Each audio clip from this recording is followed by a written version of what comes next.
있으면 누구나 참여할 수 있는 내용이라고 하던데요. 윤윤주 씨? 네, 제가 준비했습니다. 자, 최근에 한 조사 결과에 따르면요. 만 65세 이후부터 필요한 의료비가요. 여러분, 놀라지 마세요. 1인당 평균 8,100만 원이라고 합니다. 너무 많네요. 네, 엄청난 금액이죠. 게다가요, 가족 중에 갑자기 큰 병에 걸린 가족이라도 생기게 된다면 정말 의료비 부담이 만만치가 않습니다. 자, 그래서요, 이렇게 어려운 분들에게 우선적으로 의료비를 지원해 드릴 수 있도록 국민들의 의견을 듣는 위원회가 생겼다고 해서 제가 직접 알아봤습니다. 함께 만나보시죠.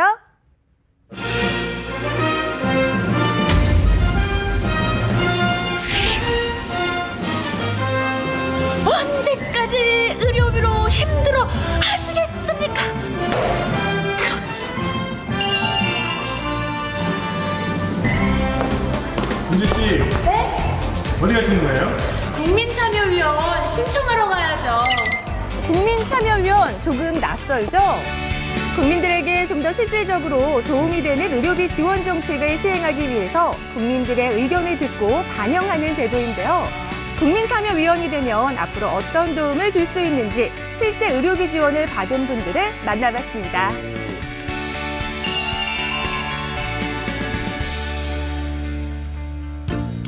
서울의 한 공원, 봄바람을 맞으며 여유 있게 산책하는 이분. 보기에는 건강해 보이시죠? 하지만 열이 나가지고 감기인 줄 알았어요. 아, 감기인 줄 알았어. 그래가지고 동네 병원에서 감기약을 한 보름치 이상 먹었어요. 그런데도 안 나서가지고 초음파 한번 찍어보니까 거기서 뭐 아니라고. 감기인 줄 아셨는데. 놀라셨겠어요. 최경식 씨는 작년 5월에 갑작스럽게 간암 판정을 받고 무척 놀라셨다고 합니다. 다행히 간이식 수술을 받게 됐는데요. 당장 일을 할 수 없게 돼서 고액의 병원비는 물론이고 생계도 막막했다고 합니다. 바로 그때 국민건강보험공단에서 진행하는 재난적 의료비 지원 제도를 알게 됐는데요. 과도한 의료비 때문에 생계 자체가 어려운 저소득층 중증질환 가구를 지원해주는 제도로 본인 부담액의 50에서 최대 70%까지 2천만 원 한도 내에서 지원을 받을 수 있고요. 올 연말까지 한시적으로 시행되고 있습니다. 상당한 도움이 되겠어요. 네. 최경식 씨는 이 제도를 통해 두 차례에 걸쳐 총 1,300만 원 정도 지원을 받았습니다. 수술 결과도 매우 좋다고 하는데요. 지금 이제 간 기능도 정상적으로 잘 유지가 되고 계시고 일상생활도 굉장히 활발하게 잘 하고 계십니다. 최경식 씨와 같은 재난적 의료비 지원은 지금까지 총 6만 600여 건이나 되고요. 약 1,800억 원 이상이 지원됐습니다.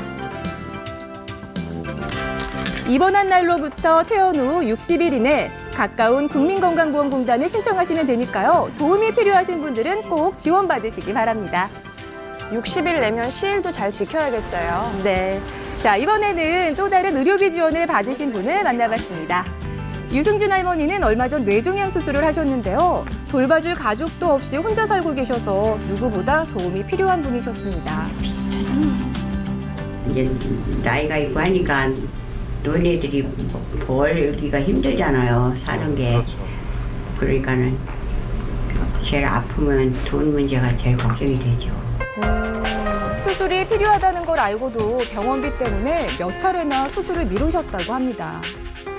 심한 두통이 지속적으로 있어서 타 병원에서 시행한 검사상에서 뇌종양이 의심되어 저희 병원에 내원하였습니다. 현재 특별한 문제 없이 잘 회복하고 계십니다. 다행히 병원에서 의료비 지원 제도를 알아봐 주셔서 걱정을 내려놓고 수술을 하셨습니다.